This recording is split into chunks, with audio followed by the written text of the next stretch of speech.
บายดีเด้อพี่น้องมากันอีกแล้วเด้อ พบกันอีกแล้ว พร้อมกันอีกแล้ววันนี้เรากาซิมา อาหาร กิน เช้าแบบบ้านๆเนาะ เจียบองแกงเฮ็ดแล้วก็ ไก่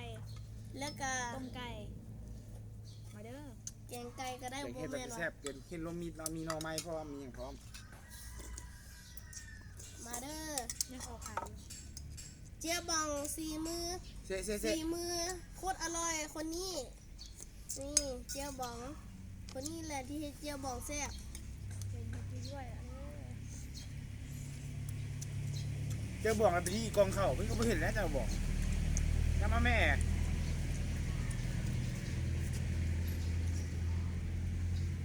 มึงอยากมันมีตัวจะบอกน้ำมาอยู่ลุงนะยี่น้ำมาเอาลูกเขาน้ำ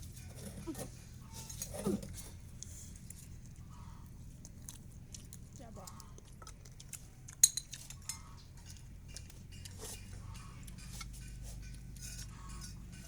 แกงเฮ็ดเด้อพี่น้อง ขาไก่ออกขายทวน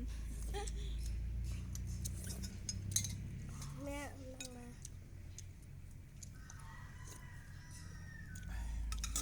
แซ่บเลยเจ๊ อืม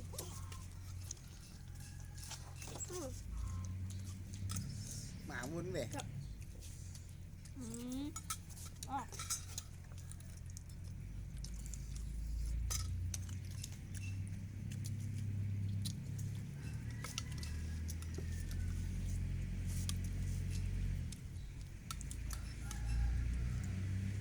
เลือดได้หลายเลย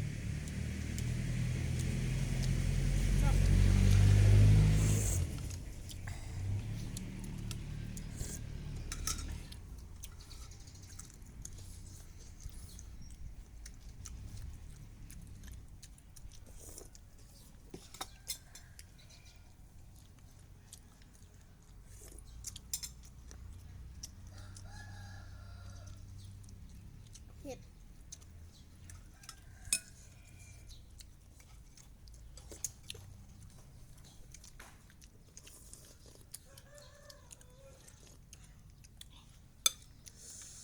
ต้องมีอย่างมากมายนะพี่น้อง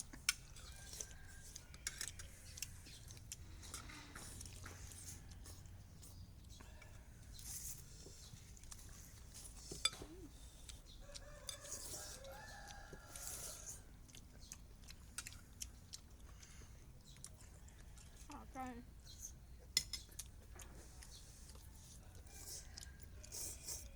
จัดลาย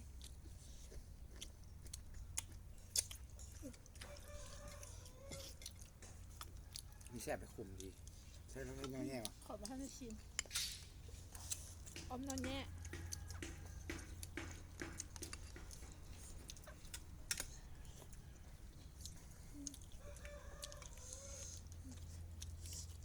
แม่ขอกินนะแม่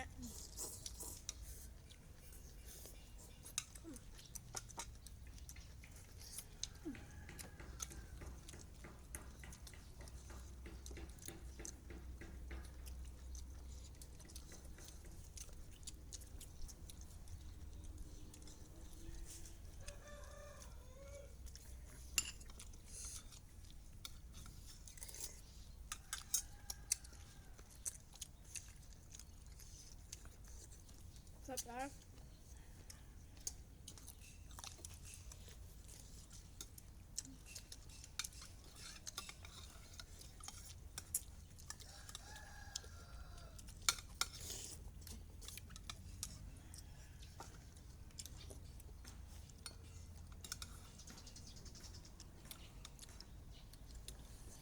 ยังออกอายเลยหากระเห็นแล้ว อืม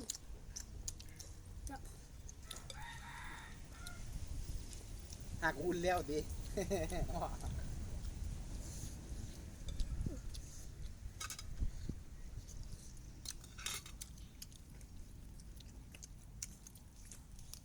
ต้มไก่กับต้มแซ่บต้มไก่กับไก่เลี้ยงเอง